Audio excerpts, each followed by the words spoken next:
Centre of power in the Uzbek capital, Tashkent, on a journey back to his homeland. Nearly half the people of the most populous nation in Central Asia have never known anyone other than Islam Karimov as their leader. There were flowers and emotion.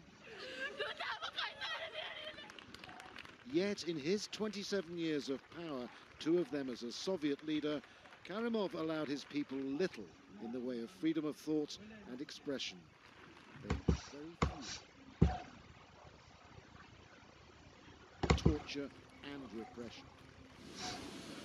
His body was flown to his birthplace, Samarkand. His widow, Tatiana, and youngest daughter, Lola, diplomat based in Paris, were there. She had used social media to give updates about her father's declining health. His state funeral, unlike the final hours leading up to it, was dignified. A large turnout that included heads of state, prime ministers and senior diplomats. Many had received invitations to the service before the president's death had even been announced.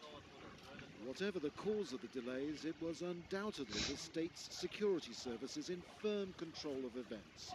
That's the way Karimov had built his state. Karimov started out as a factory worker, becoming a card-carrying communist in 1964.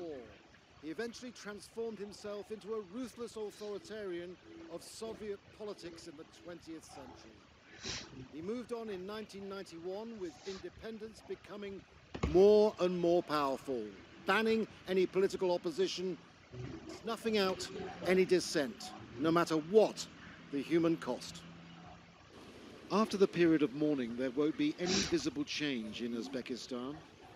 The most likely successor is Shavkat Mirziyoyev, Prime Minister for 13 years. He was appointed head of the commission for the state funeral. In Soviet times, a signal of who would take over leadership. He will probably be as repressive or rely on law enforcement forces as much as needed, but he will probably prove to be less of an adept leader for the time being. And so it's likely the people of Uzbekistan, a country rich in oil, gas and gold, but short on human rights, won't see much change, certainly in the short term. Karimov may have gone to his grave, but his repression is likely to live on. Andrew Simmons, Al Jazeera. Unaware of your human rights record.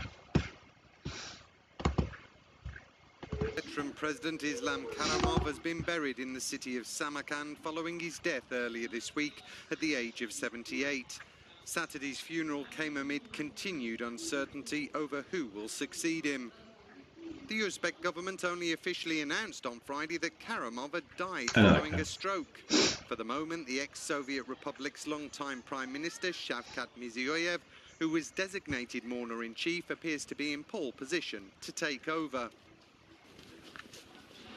Earlier in the capital, Tashkent, thousands of mourners lined the city's main thoroughfare at dawn as the late leader's cortege headed to the capital's airport.